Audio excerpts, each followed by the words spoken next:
In this lecture, we will take a look at exocrine pancreatic neoplasms, specifically adenocarcinoma. We'll also take a look at the staging, interventions, and differentials related to pancreatic cancer. Use the forward button to move to the next slide. If you're using PowerPoint to view this presentation, make sure to open it in the slideshow mode. As you are navigating through the slides, you will see a pancreas icon. Click on it to hear more about the subject.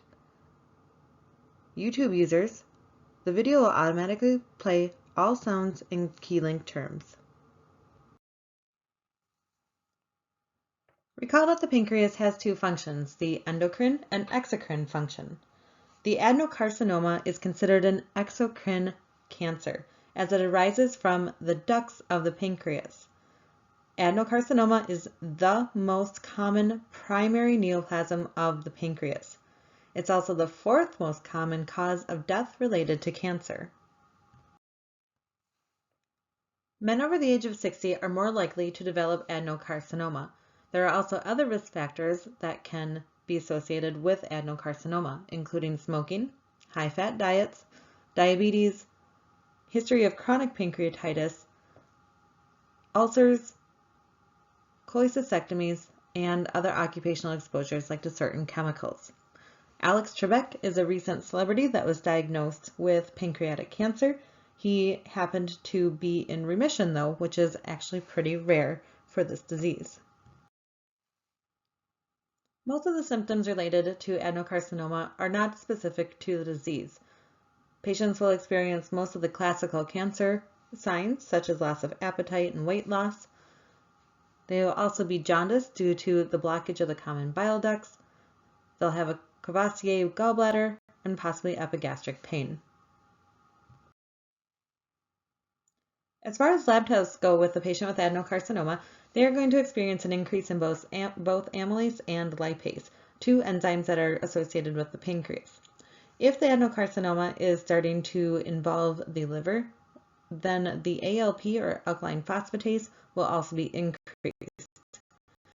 The patient may also have seen an increase in their CA125, a marker for cancer.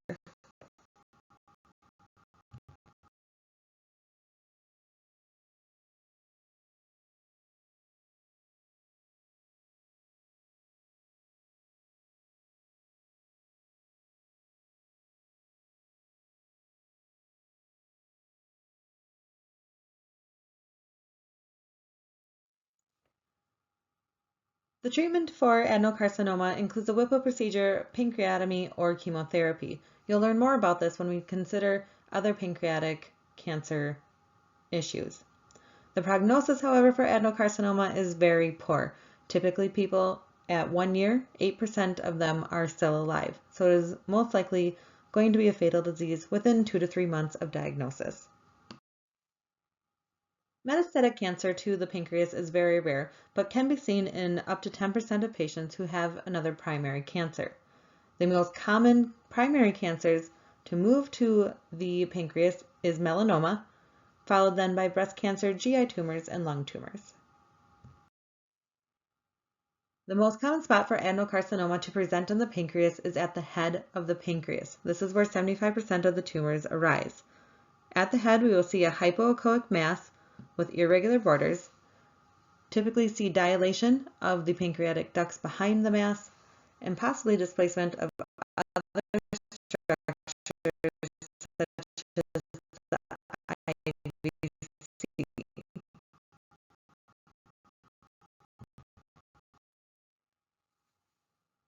The adenocarcinoma can arise from other spaces on the pancreas, including the tail. It is noted that if the adenocarcinoma is found in the tail, it is typically larger and more invasive. Other structures near the pancreas can also be affected by an adenocarcinoma. Recall that a Cavasier gallbladder is a gallbladder that enlarges due to a pancreatic head mass, typically palpable on the patient's abdomen. And we may also see dilated common bile ducts, or the double shotgun sign. Sometimes you'll also hear the term double duct sign, in which we see a dilated common bile duct and a dilated pancreatic duct. Because pancreatic cancer is not typically diagnosed until later stages, it's important that if we see a mass within the pancreatic head that is suspicious for cancer, that we also evaluate the liver for invasion and lymph nodes in the area for malignancy as well. When diagnosed with pancreatic cancer, it's important to stage where the cancer is at.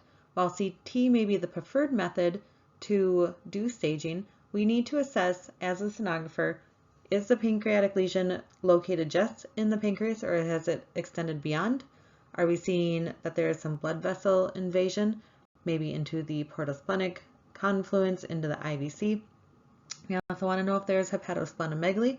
That would also indicate maybe some sort of blockage going into the liver or spleen. And then we also want to assess the area for enlarged lymph nodes for metastases.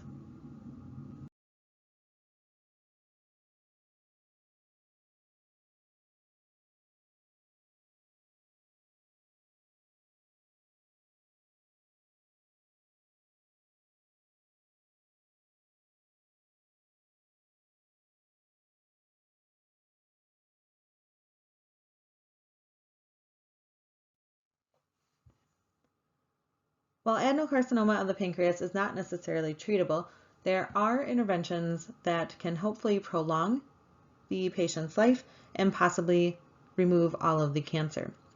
The most preferred method to treat adenocarcinoma is resection. Resection means to take the tumor out itself. Usually they also take out just a little bit of healthy tissue around the tumor to make sure that they've gotten all the borders.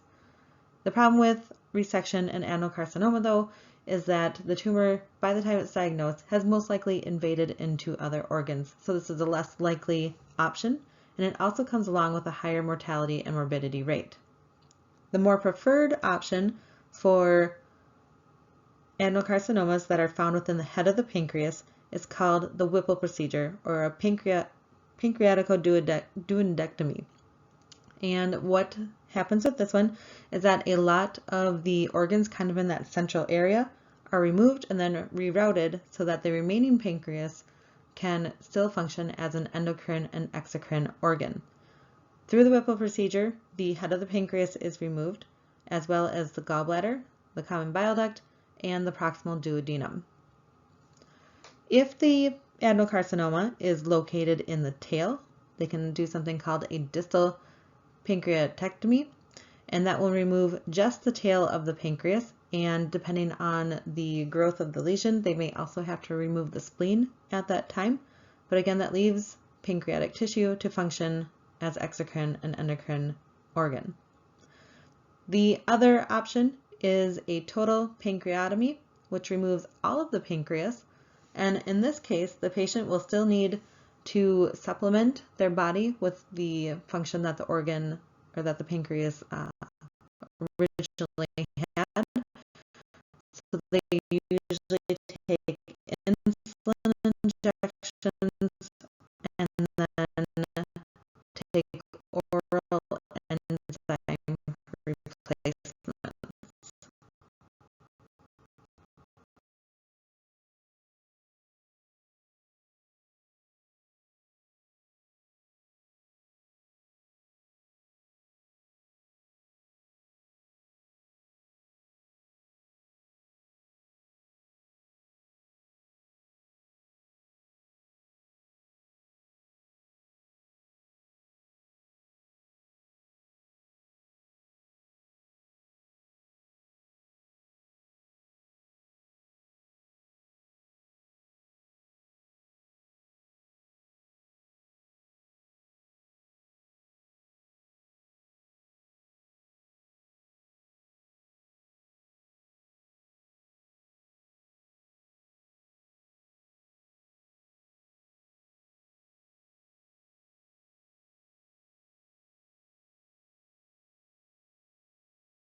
As a sonographer, if you see something in the head of the pancreas, your heart might sink and your heart might start racing, thinking, this is it, this is adenocarcinoma. You start just kind of realizing what this patient is going to go through. But there are a few things to keep in mind when we see something abnormal with the pancreas. There are different presentations of the diseases that we've been talking about that can mimic the appearance of adenocarcinoma, and adenocarcinoma can mimic some other things as well. So differentials for adenocarcinoma, or any mass that's seen within the pancreas head, would include focal pancreatitis, where just part of the pancreas is affected or inflamed. We can also see that in large lymph nodes at the porta habitus around the head of the pancreas can mimic a mass within the pancreas. And we also need to keep in mind that even if the pancreas appears to just have classic pancreatitis appearance, that masses can also be present with that. Adenocarcinoma can cause pancreatitis, so you can have concurrent cancer and inflammation. As with most of the diseases and masses that we find with ultrasound, ultrasound is not the definitive diagnosis. Typically an FNA or biopsy is going to need to be made.